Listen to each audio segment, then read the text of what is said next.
Present समय पर 77% hydrogen का प्रोडक्शन पेट्रोकेमिकल से होता है और 18% कोल से होता है, और भी सोर्सेज हैं जो 18% से कम होते हैं। ठीक है, तो 77% industrial hydrogen is produce from petrochemical. और कुछ सोर्सेज हैं जो नीचे जो आपकी कॉपी पे सोर्सेज लिखे हुए हैं, ये 1% वाले सोर्स लिखे हुए हैं। जैसे पहला फ्रॉम वाटर, हाँ देख सकते हैं, hydrogen from water, very simple.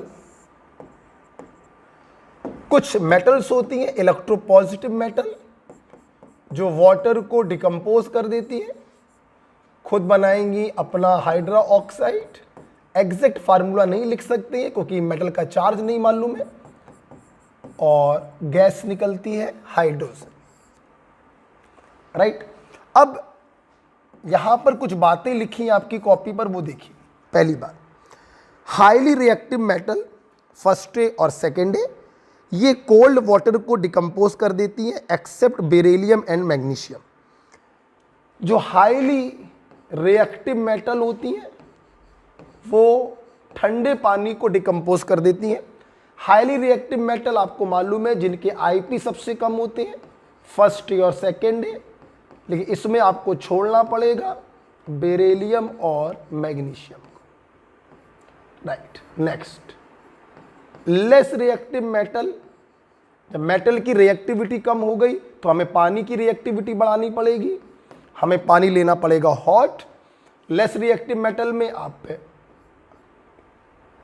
Zinc ले सकते हैं, एल्यूमिनियम ले सकते हैं, मैग्नीशियम ले सकते हैं, जिंक ले सकते हैं, एल्यूमिनियम ले सकते हैं, मैग्नीशियम ले सकते हैं। लेस रिएक्टिव मेटल है भाई, मैग्नीशियम हाईली रिएक्टिव मेटल में नहीं आएगा ना, एक्सेप्ट लिख दिया तो ये कहाँ चला गया, लेस रिएक्टिव में चला गया। आप सोच रहे हो कि सब बेरिलियम को क्यों नहीं लिया, बेटा बेरिलियम की रिएक्टिविटी बहुत कम होती है। आपको जान के खुशी होगी कि बेरिलियम, साइड में लिखना भी आपको, नेवर डिकम्पोजेस वाटर, बहुत ही प्यारा point, beryllium never decomposes water, बहुत ही प्यारा पॉइंट। मैग्नीशियम तब भी गर्म पानी को डिकम्पोज कर सकता है और हाइड्रोजन गैस को निकालता है, लेकिन बेरिलियम पानी को डिकम्पोज कभी नहीं करता। और जो लीस्ट रिएक्टिव मेटल होती हैं, लीस्ट, तो रिएक्टिविटी मेटल की और कम कर दी, तो पानी की रिएक्टिविटी बढ़ाने के लिए आपको अब स्टीम लेनी पड़ेगी। और लीस्ट रिएक्टिव मेटल में एक ही एग्जांपल लिखा होगा, आयरन, और बहुत ही अच्छा एग्जांपल है ये आयरन। जब स्टीम को डिकम्पोज करता है, यहाँ पे दो खास बातें हैं। एक खास बात है कि स्टीम चाहिए, और दूसरी खास बात है कि हाइड्रो ऑक्साइड में नहीं बदलता है, अपने ऑक्साइड में बदलता है आयरन। और आगे अभी आप 10 मिनट बाद पढ़ेंगे, इसी को हम लोग कहते हैं लेंस प्रोसेस। तो highly reactive metal cold water, less reactive metal hot water, least reactive metal steam. Highly reactive metal first A second A except beryllium and magnesium. Less reactive metal में मैग्नीशियम ले लीजिए, aluminium, zinc वगैरह वगैरह वगैरह। और least reactive में हमने एक ही बताया आपको, आयरन। सेकेंड ए में बेरिलियम एक ऐसा मेटल है जो ना ठंडे पानी को ना गर्म पानी को डिकम्पोज ही नहीं करेगा, जबकि मैग्नीशियम भले ठंडे पानी को ना करता हो लेकिन गर्म पानी को डिकम्पोज करता है। सब लोग बदलते हैं अपने हाइड्रो ऑक्साइड में, लेकिन आयरन बदलेगा अपने ऑक्साइड में। अगला पॉइंट बच्चों है from acid. Metal placed above to hydrogen in ECS dilute acid के साथ रिएक्शन करके हाइड्रोजन गैस को बनाते हैं, सबको अच्छे से मालूम है। अगले पेज पे एग्जांपल लिखा है, जिंक प्लस डाइल्यूट H2SO4, बताने की जरूरत तो नहीं है।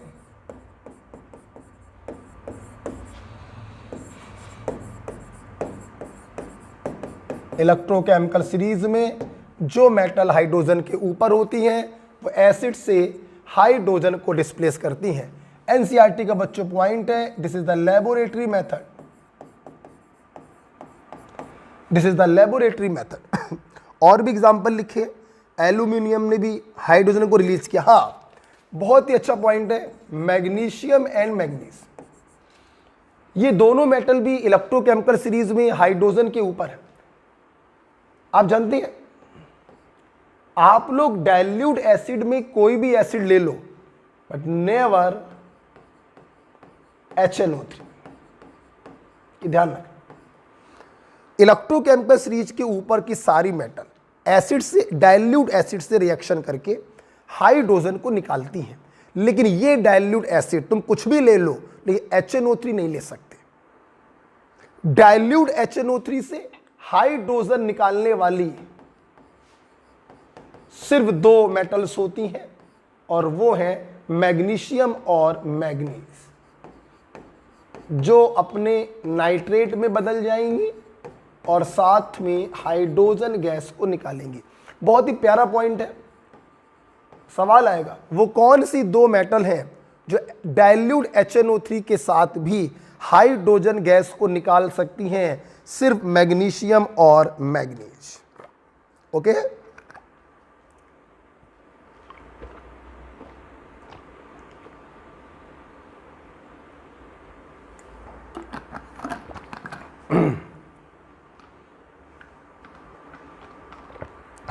ध्यान लगा बच्चों, हाइड्रोजन HNO3 से हाइड्रोजन गैस निकालने वाली सिर्फ दो मेटल हैं, मैग्नीशियम और मैग्नीज। तीसरा बच्चों लिखा हुआ है एल्कली। हाँ, अच्छी रिएक्शन है, आल्दो आपको पहले से आती है, फिर भी फ्रॉम एल्कली मतलब बेस।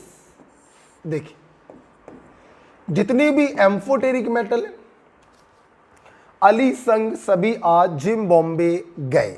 आपको शायद याद होगा, पीरियोडिक टेबल मैंने बताया था, एम्फोटेरिक मेटल जब NaOH से रिएक्शन करते हैं तो ये एलिमेंटेट बनाते हैं और हाइड्रोजन गैस को रिलीज करते हैं। बहुत ही इंपॉर्टेंट रिएक्शन है। एम्फोटेरिक मेटल NaOH से रिएक्शन करके एलिमेंटेट बनाते हैं और हाइड्रोजन गैस को रिलीज करते हैं। यहां पे मैं दो बातें आपको बताना चाहूंगा। बात नंबर 1, एलिमेंटेट क्या होता है? देखिए, जो भी आपने यहां पर एम्फोटेरिक मेटल लिया है, आप उस एम्फोटेरिक मेटल का ऑक्साइड का फार्मूला लिखना और उस फार्मूले में सोडियम के ऑक्साइड को जोड़ देना। जोड़ने पर जो फार्मूला आएगा उसे हम कहेंगे एलिमेंटेट। पहला पॉइंट ये समझ लो। दूसरा पॉइंट, अगर ये रिएक्शन बैलेंस होने में समस्या उत्पन्न कर रही हो तो समझ जाना कि हमें यहां पर पानी को ऐड करना है। मैं दो बातें बताता हूं अपने स्टूडेंट को। एम्फोटेरिक मेटल जब NaOH से रिएक्शन करती हैं, एलिमेंटेट बनता है, हाइड्रोजन गैस अलग हो जाती है। अब दो बातें क्या बताएंगे। बात नंबर 1, एलिमेंटेट कैसे बनाएंगे? एम्फोटेरिक मेटल का ऑक्साइड फार्मूला लिख लेना और उसमें जोड़ देना सोडियम के ऑक्साइड को, एलिमेंटेट बन गया। बात नंबर 2, बैलेंस करने में समस्या अगर आ रही हो तो आप वाटर का इस्तेमाल करेंगे। ठीक है, जैसे अली संग सभी आज जिम बॉम्बे। जिम बॉम्बे में जिंक आ गया, हमने जिंक ले लिया, NaOH ले लिया, रिएक्शन कराया। जिंक का ऑक्साइड क्या होता है? ZnO। और सोडियम का ऑक्साइड Na2, दोनों को जोड़ दो तो Na2 ZnO2, sodium zincate, last में 8 आएगा। कौन सी गैस? हाइड्रोजन। ठीक है, बैलेंस करिए, एक जिंक, एक, दो सोडियम, दो ऑक्सीजन, दो हाइड्रोजन, कोई प्रॉब्लम नहीं। दूसरी रिएक्शन और देख लेते हैं। जैसे मान लो अली ले लिया, अली मतलब एल्यूमिनियम, ये ले लिया, चलिए कराते हैं। एल्यूमिनियम थर्ड ग्रुप का होता है, +3 चार्ज होगा, ऑक्साइड का फार्मूला Al2O3, Na2, जोड़ो क्या बनेगा? Na2 Al2O4, दो कॉमन ले लो, जब दो कॉमन ले लोगे तो NaAlO2 बचेगा और साथ में हाइड्रोजन गैस, इसका नाम होता है सोडियम मेटा एल्यूमिनेट। लास्ट में देखो 8 आ रहा है, एनसीईआरटी में इसको ऐसे भी लिखा गया है,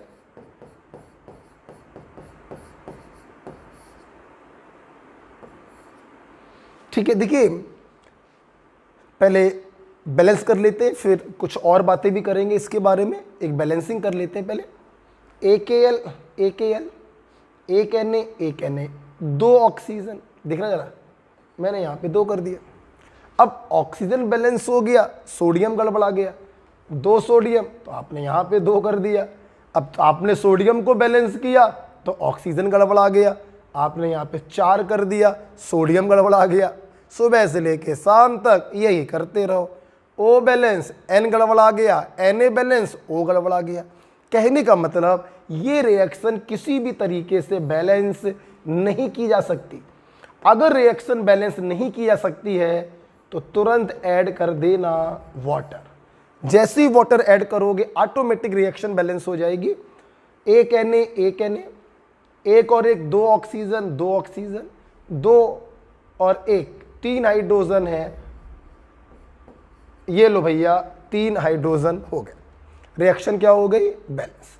तो एम्फोटेरिक मेटल जब NaOH से रिएक्शन करती हैं एलिमेंटेड बनता है और हाइड्रोजन गैस निकलती है। दो बातें बताई, एलिमेंटेड कैसे बनता है, दोनों के ऑक्साइडों को जोड़ दीजिए एलिमेंटेड बन जाएगा। बैलेंस ना हो रही हो तो वाटर को ऐड कर दीजिएगा। अच्छा, अब एक लास्ट बात और सुन लो, क्या है? एक बार सवाल आया कि एलिमेंटेड में जो एम्फोटेरिक मेटल है वो कैटायनिक पार्ट में है कि एनायनिक पार्ट में है? आप ध्यान से देखें, प्लस माइनस। अगर आप इसको तोड़ें 20 से तो आप देखिए जो एम्फोटेरिक मेटल है वो एनायनिक पार्ट में आ रहा है, प्लस AlO2 माइनस। जो एम्फोटेरिक मेटल है वो एनायनिक पार्ट में आ रहा है। तो amphoteric metal is present with anionic part, और इस चीज को एनसीईआरटी के इस फार्मूले ने प्रूव भी कर दिया, साफ साफ लिख दिया उन्होंने, AlOH का होल 4 माइनस, राइट। तो जो भी ना लिखो आप लिख सकते हैं। अच्छा, इतना हो गया है। अब और क्या करना है भाई? सुनते रहना सब लोग मेरी बात। कुछ लिखना हो लिख लेना, प्लस माइनस कुछ दिखाना हो, बैलेंसिंग दिखानी हो, ये चीज लिखनी हो, सब लिख लेना।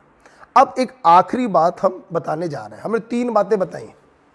एलिमेंटेड का फार्मूला कैसे बनाते हैं, बैलेंस ना हो तो पानी जोड़ते हैं, एम्फोटेरिक मेटल एनायनिक पार्ट में होता है। 3 बातें बताएं। चौथी बात और सुन लो, जब एम्फोटेरिक मेटल NaOH से रिएक्शन करके अपना एलिमेंटेड बनाते हैं तो मैं आपको बताना चाहूंगा कि सबसे पहले ये एम्फोटेरिक मेटल एक्चुअली में अपने हाइड्रो ऑक्साइड में बदलते हैं NaOH से रिएक्शन करके। जैसे जिंक प्लस NaOH ZnOH का whole twice, aluminium plus NaOH AlOH का होल थ्राइस। ये जो हाइड्रो ऑक्साइड बनते हैं they get dissolve in the form of aluminate in excess of NaOH। Clear? These hydro oxide get dissolved in excess of NaOH in the form of elementate। Okay, तो आपके medical में एक सवाल ये भी आता है, वो कौन से मेटल हाइड्रो ऑक्साइड हैं जो एक्सेस ऑफ NaOH में डिसॉल्व हो जाते हैं? Amphoteric metal hydroxide excess of NaOH में डिसॉल्व हो जाते हैं in the form of aluminate. सब लिखा है आपकी कॉपी में, एक सवाल भी दिया है, which metal hydro oxide dissolve in excess of NaOH? आप टिक कर दीजिए एल्यूमिनियम। अली संग सभी आज जिम बॉम्बे गए, तो aluminium is a amphoteric metal, chromium भी नहीं है, आयरन भी नहीं है, कॉपर भी नहीं है, सेकंड वाले को टिक कर दो, ठीक है। अब एल्कली में इसी हेडिंग में एक पॉइंट और लिखा है, क्या लिखा है जानते हो क्या लिखा है?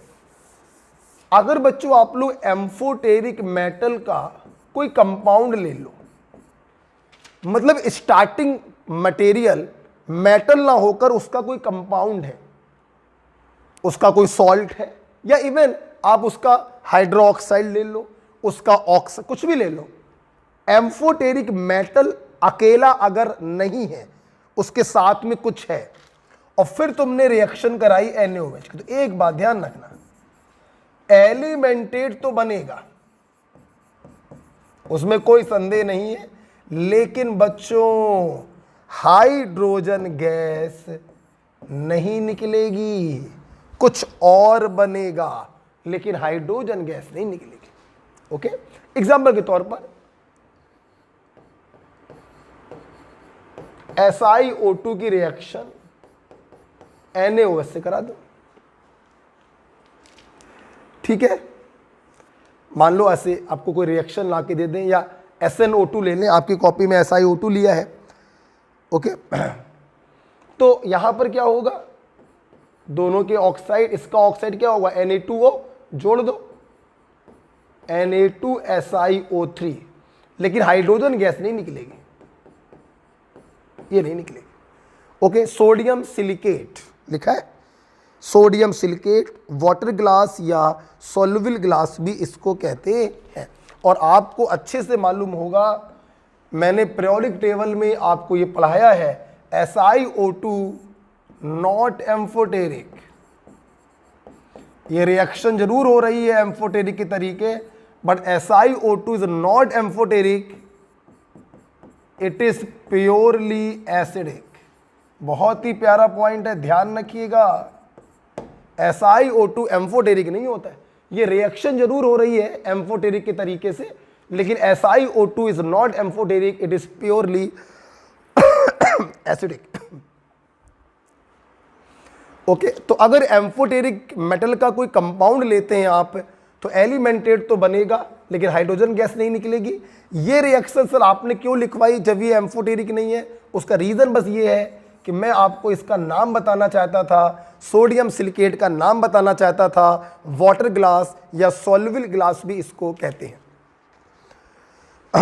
इसके बाद आपकी कॉपी पे कुछ लार्ज स्केल प्रिपरेशन लिखे हुए हैं। पहला लेन प्रोसेस, देखिए लेन प्रोसेस एक्चुअली में 2 स्टेप प्रोसेस होता है।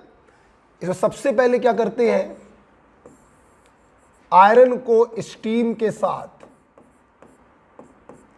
ऑक्सीडाइज करते हैं इनटू Fe3O4 और हाइड्रोजन गैस यहां से देखिए पैदा हो गई। लार्ज स्केल का मतलब होता है बहुत अधिक मात्रा में हमें हाइड्रोजन को बनाना है। अब फील करो बेटा कि तुमने हाइड्रोजन को बनाने के चक्कर में बहुत कीमती मेटल आयरन को बर्बाद कर दिया।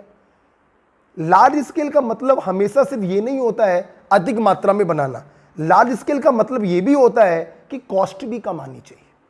अब तुम लोहे को बर्बाद करके अगर हाइड्रोजन को बनाओगे तो कॉस्ट तो बहुत ज़्यादा आ जाएगी।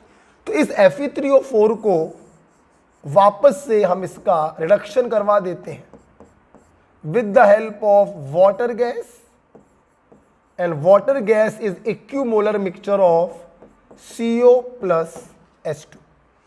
कार्बन मोनोऑक्साइड और हाइड्रोजन के इक्विमोलर मिक्सचर, इक्विमोलर का मतलब बराबर बराबर परसेंटेज होना चाहिए, 50-50%, उसे वाटर गैस कहते हैं। इसके अंदर से ऑक्सीजन को घसीट लेगा, वापस से Fe में बदल जाएगा, इसे कहते हैं lens process, large scale preparation of hydrogen gas. CO plus H2 लिख लेना आप लोग। दूसरा लार्ज स्केल प्रिपरेशन बच्चों लिखा है बॉच प्रोसेस। लेन प्रोसेस के तरीके से जो बॉच प्रोसेस होता है ये भी 2 स्टेप प्रोसेस होता है। सबसे पहले प्रोसेस में क्या होता है, कोक के ऊपर हम स्टीम पास करते हैं लगभग 800 टू 1000 डिग्री सेल्सियस, और यहां से हमको CO और H2 का एक मिक्सचर मिलता है, जिसे अभी भी आपने देखा था वाटर गैस या सिन गैस कहते हैं। ठीक है, अब देखिए बेटा, हम लोग चाहे तो यहां से CO को अलग कर सकते हैं और हाइड्रोजन गैस को प्राप्त कर सकते हैं। देखिए हमारा मोटो क्या है, थोड़ा सा हाइड्रोजन बनाना या ज्यादा। इसलिए इस वाटर गैस से हम CO को अलग नहीं करते हैं, बल्कि इसमें हम वाटर डालते हैं in presence of catalyst Fe2O3 and Cr2O3।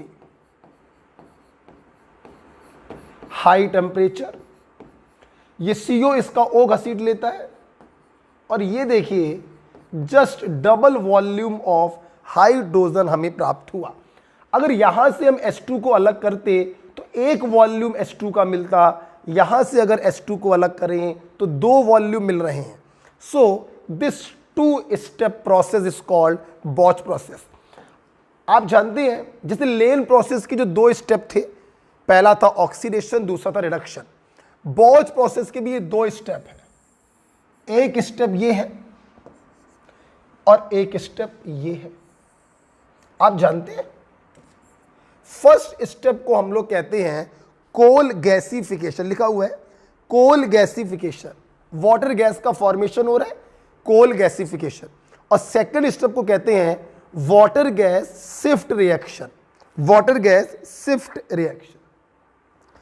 देखिए बच्चों, CO2 एक एसिड है और एसिड को हटाने के लिए आप किसी भी बेस का इस्तेमाल कर सकते हैं, H2 अलग हो जाएगा, CO2 अलग हो जाएगा। NCERT ने लेकिन लिखा है इस CO2 को हटाने के लिए हम सोडियम आर्सेनाइड का इस्तेमाल करते हैं। Sodium arsenide is used to remove carbon dioxide from Bosch process. So this 2-step process, coal gasification followed by water gas shift reaction, is called Bosch process. Sodium arsenide is used to remove carbon dioxide. Next, lane process और बॉच process के बाद तीसरा large scale preparation है electrolysis of water. ये मैं आपको पढ़ा चुका हूं, इसका इलेक्ट्रोलिसिस करा दीजिए। सिंपल 20 से आप तोड़ दिया करिए। हाइड्रोजन गैस चूंकि प्लस के फॉर्म में है तो कैथोड पर मिलेगा, ऑक्सीजन माइनस के फॉर्म में है तो एनोड पर मिलेगी। ये भी लार्ज स्केल प्रिपरेशन होता है हाइड्रोजन गैस का। नेक्स्ट, चौथा भी लिखा हुआ है, एल्केन में पानी डाल दीजिए, आपको कार्बन मोनोऑक्साइड और हाइड्रोजन गैस मिल जाएगी। यहां पे आपको ये रिएक्शन याद करेंगे, ज्यादा अच्छा रहेगा। CnH2n+2, this is alkane. हमने स्पेशली क्या लिया, एल्केन, और इसमें हमने स्टीम पास करी है अराउंड 1270 केल्विन 1000 डिग्री सेल्सियस पर, तो हमें कार्बन मोनोऑक्साइड मिलेगा और 2n+1 हाइड्रोजन। ये आपको याद होना चाहिए, एल्केन का स्टीम से जब डिकम्पोजिशन कराया 1000 डिग्री सेल्सियस या 1270 केल्विन पर तो CO मिला और 2n+1 हाइड्रोजन। NCERT का पॉइंट है, ध्यान रखिएगा। एग्जाम्पल के तौर पर समझने के लिए हमने यहां पे ले लिया इथेन, NH2O तो ये 2H2O आ जाएगा, ये 2CO, 2n+1, n की वैल्यू कितनी है 2, तो 2 दूनी 4 और 1 5। आपकी रिएक्शन बैलेंस है, आप देख सकते हैं 2 कार्बन 2 कार्बन, 6 और 4 10 हाइड्रोजन, 10 हाइड्रोजन, 2 ऑक्सीजन 2 ऑक्सीजन। तो अगर आप ये याद रखते हैं, ये अगर आप याद रखते हैं तो अच्छा है, ठीक है। n ही यहां आ रहा है, n ही यहां आ रहा है, तो कितने n आए 2, तो 2n+1 कर देंगे तो हाइड्रोजन बन जाएगी, याद रखिएगा।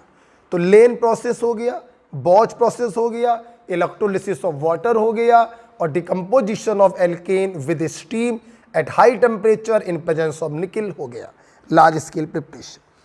और छोटे मोटे तरीके हो गए पानी से, एसिड से, एल्कली से। High purity hydrogen more than 99.5% obtained by electrolysis of aqueous barium hydroxide using nickel electrode। बहुत ही बढ़िया बात। हाई प्योरिटी हाइड्रोजन को हम प्राप्त करेंगे, याद रखना है, aqueous barium hydroxide की इलेक्ट्रोलिसिस यूजिंग निकल इलेक्ट्रोड, और यहां से हमको हाइड्रोजन मिलेगा more than 99.5% pure. Liquid hydrogen on fractional evaporation हमें हैवी हाइड्रोजन मिलेगा, और ये काम यूरे साहब ने किया था, जिसके लिए मैंने उनको नोबेल प्राइज भी दिया। लिक्विड हाइड्रोजन का हम लोग कराएंगे फ्रैक्शनल इवेपोरेशन, हमें हैवी हाइड्रोजन मिलेगा, और ये काम यूरे नाम के वैज्ञानिक ने किया था, जिसके लिए नोबेल प्राइज दिया गया। Liquid hydrogen plus liquid oxygen का मिक्सचर रॉकेट प्रोपेलेंट की तरह इस्तेमाल किया जाता है, जिसमें लिक्विड हाइड्रोजन फ्यूल होगा और लिक्विड ऑक्सीजन ऑक्सीडाइजर होगा। और ये चीज़ आपने हमसे पढ़ा होगा जब ड्रग्स वाला टॉपिक आपने पढ़ा होगा, ठीक है। Liquid hydrogen plus liquid oxygen.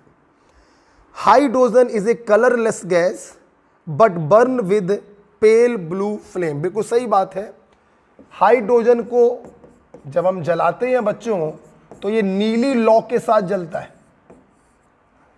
नीली लौ के साथ जलता है। हाशिए पे लिखने योग्य बात है,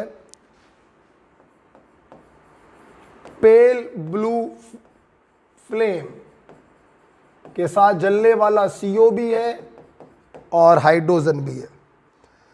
पेल ब्लू फ्लेम के साथ जलने वाला हाइड्रोजन के साथ साथ CO भी है। आपको ये हाशिए पे लिखना है, burn with pale blue flame, CO और हाइड्रोजन। अरे सुना बेटा, आपकी कॉपी भी लिखा है hydrogen is a colourless gas, ये लिखा हुआ है,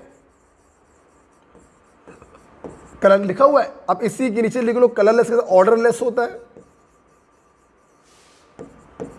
ऑर्डरलेस होता है, लाइटर देन एयर,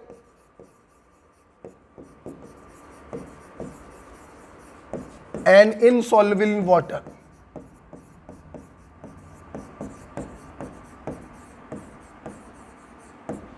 तो hydrogen is a colourless odourless gas, lighter than air and insoluble in water, burn with pale blue flame. Hydrogen is a colourless odourless gas, burn with pale blue flame, lighter than air and insoluble in water.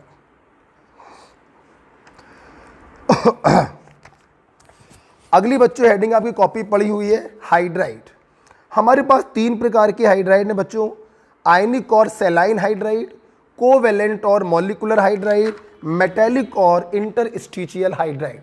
कुछ बातें लिखी हुई हैं, ये लिख लेना सब लोग, ये लिख लेना, ठीक है। चलिए आइए आगे बढ़ते हैं।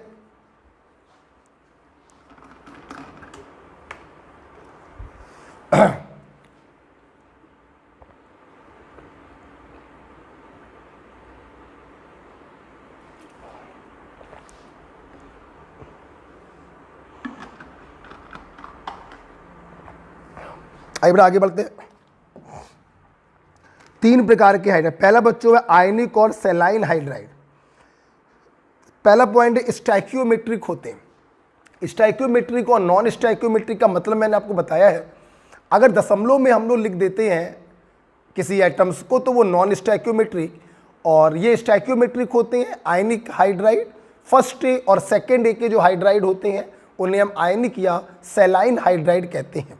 बिल्कुल ये आयनिक ही होंगे, क्योंकि फर्स्ट ए और सेकेंड ए के सारे कंपाउंड्स आयनिक ही होते हैं। Formed by S block element except lithium, beryllium and magnesium which are covalent. Lithium, beryllium और मैग्नीशियम का हाई आईपी होने के कारण इनके कुछ कंपाउंड कोवेलेंट होते हैं। उनमें से एग्जाम्पल है hydride, lithium hydride, beryllium hydride और मैग्नीशियम हाइड्राइड। आप हमसे फर्स्ट ग्रुप में और सेकेंड ग्रुप में पढ़ेंगे कि बेरिलियम हाइड्राइड और मैग्नीशियम हाइड्राइड पॉलीमेरिक फॉर्म में होते हैं। लिथियम हाइड्राइड कोवेलेंट है लेकिन पॉलीमेरिक नहीं होता। Beryllium hydride, magnesium hydride covalent भी होते हैं और पॉलीमेरिक भी होते हैं। तो सारे एस ब्लॉक के हाइड्राइड आयनिक है except lithium, beryllium and magnesium. They are crystalline non volatile, बिल्कुल सही बात है, आयनिक कंपाउंड क्रिस्टलाइन होते हैं, नॉन वोलेटाइल होते हैं, non conducting in solid state, उसी आगे लिखिए, बट गुड इन मोल्टेन और एक्वस स्टेट। ये कोई नया पॉइंट नहीं है, आप लोग को अच्छे से मालूम है, आयनिक कंपाउंड सॉलिड फेज में नॉन कंडक्टिंग होते हैं क्योंकि कोई भी आयंस फ्री नहीं होते। देखिए जैसे इनको पानी में डालते हैं, पानी का डाइलेक्ट्रिक कांस्टेंट इनको फोर्स ऑफ अट्रैक्शन को कैंसिल कर देता है, आयन फ्री हो जाते हैं और ये बैड कंडक्टर से गुड कंडक्टर हो जाते हैं। इसको लिख लीजिएगा, but good in aqueous phase, like. Next, covalent और मॉलिक्यूलर हाइड्राइड स्टाइक्योमेट्रिक ये भी होते हैं, formed bye P block element NH3 CH4 B2S6, stoichiometric है, कोवेलेंट है, पी ब्लॉक के द्वारा बनाए जा रहे हैं, bad conductor and volatile. Of course यार CH4 is a gas, volatile तो होंगे, ammonia is a gas, volatile तो होंगे ना। ओके, तो वोलेटाइल होते हैं, कोवेलेंट हाइड्राइड, बैड कंडक्टर होते हैं क्योंकि ना तो कोई आयन इनके अंदर है फ्री और ना कोई इलेक्ट्रॉन इनके अंदर है फ्री, तो बैड कंडक्टर होते हैं, वोलेटाइल होते हैं, पी ब्लॉक के एलिमेंट मॉलिक्यूलर हाइड्राइड बनाते हैं। आप एनसीईआरटी में देखेंगे तो उन्होंने मॉलिक्यूलर हाइड्राइड को 3 शब्द इस्तेमाल करे हैं, electron deficient molecular hydride, electron precise molecular hydride और इलेक्ट्रॉन रिच मॉलिक्यूलर हाइड्राइड। मेरे भाई बहुत ही सिंपल सी बात है यार, थर्ड ग्रुप के जो हाइड्राइड होंगे वो इलेक्ट्रॉन डेफिशिएंट ही होंगे। क्यों होंगे इलेक्ट्रॉन डेफिशिएंट? क्योंकि इनके पास वैलेंस शेल में 3 इलेक्ट्रॉन, अगर ये तीनों का साझा भी कर लेंगे तब भी इनका ऑक्टेट पूरा नहीं हो पाएगा, इसलिए इनको इलेक्ट्रॉन डेफिशिएंट हाइड्राइड कहते हैं। और बच्चों आपको जान के खुशी होगी कि थर्ड ग्रुप के हाइड्राइड इलेक्ट्रॉन डेफिशिएंट होते हैं, इसीलिए डायमर फॉर्म में एग्जिस्ट करते हैं। और उससे भी ज्यादा ताज्जुब आपको होगा ये जानकर कि बेचारे इलेक्ट्रॉन डेफिशिएंट थे तो बेचारों ने डायमर बनाया कि मेरे इलेक्ट्रॉनों की भरपाई हो जाए, लेकिन मेरे भाई डायमर बनने के बाद भी ये इलेक्ट्रॉन डेफिशिएंट ही रहते हैं। B2H6 डिटेल में पढ़ेंगे थर्ड A ग्रुप में, ठीक है बेटा। तो इलेक्ट्रॉन डेफिशिएंट कौन से हो गए? थर्ड A ग्रुप के हाइड्राइड। इलेक्ट्रॉन प्रिसाइज का मतलब है कि इनका ऑक्टेट पूरा होगा, फोर्थ A ग्रुप के हाइड्राइड, ठीक है। और माइनस से लगाना थोड़ा सही नहीं है क्योंकि मेटल के साथ माइनस भी हो सकता है और आगे जाके प्लस भी आ सकता है, तो मैं H लिख दे रहा हूं। और इलेक्ट्रॉन रिच में आते हैं बच्चों फिफ्थ A,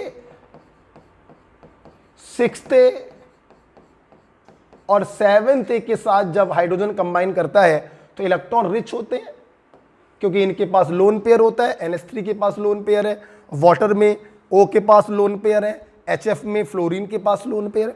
तो इलेक्ट्रॉन डेफिशिएंट में थर्ड A है, इलेक्ट्रॉन प्रिसाइज में फोर्थ A है, इलेक्ट्रॉन रिच में फिफ्थ A, सिक्स्थ A और seventh A। Octet incomplete, electron deficient, octet complete with no lone pair, electron precise, and octet complete with lone pair, electron rich. तो आप लोग सोच के बताओ ये क्या होंगे? ये लुईस एसिड होंगे, ये क्या होंगे? ये लुईस बेस होंगे, और ये कुछ नहीं होंगे, ना लुईस एसिड ना लुईस बेस, ठीक है। अब हम लोग आते हैं, इसको लिख लीजिएगा, मेटेलिक और इंटरस्टिशियल हाइड्राइड में कुछ बातें लिखिए, देख लीजिए।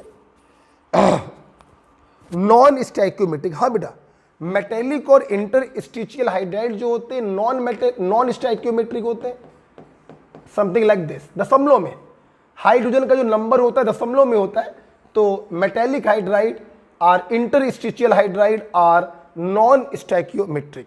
जबकि यहां पर देखिए कहीं पर दशमलव में नहीं है, स्टाइक्योमेट्रिक है, ये नॉन स्टाइक्योमेट्रिक है। Not follow law of constant composition, आपको याद होगा मोल कॉन्सेप्ट में 5 हमने लॉ आपको बताए थे। तो लॉ ऑफ कांस्टेंट कंपोजिशन या law of definite proportion given by Proust not follow by metallic hydride formed by D and F block element. बहुत ही अच्छी बात। मेटल्स ऑफ 7, 8 एंड 9, आपको मालूम होगा डी ब्लॉक में, आप ध्यान दो सब लोग बेटा, डी ब्लॉक में आपको मालूम होगा 3rd B, 4th B, 5th B, 6th B, 7th B, फिर 3 ग्रुप होते हैं जो कलेक्टिवली कहलाते हैं 8th। IUPAC में 3, 4, 5, 6, 7, 8, 9, 10। सुनना बेटा, 7th ग्रुप, 8th ग्रुप और 9th ग्रुप के जो एलिमेंट होते हैं डी ब्लॉक में, ये अपना हाइड्राइड नहीं बनाते हैं। इसीलिए बच्चों इसे हम लोग कहते हैं हाइड्राइड गैप।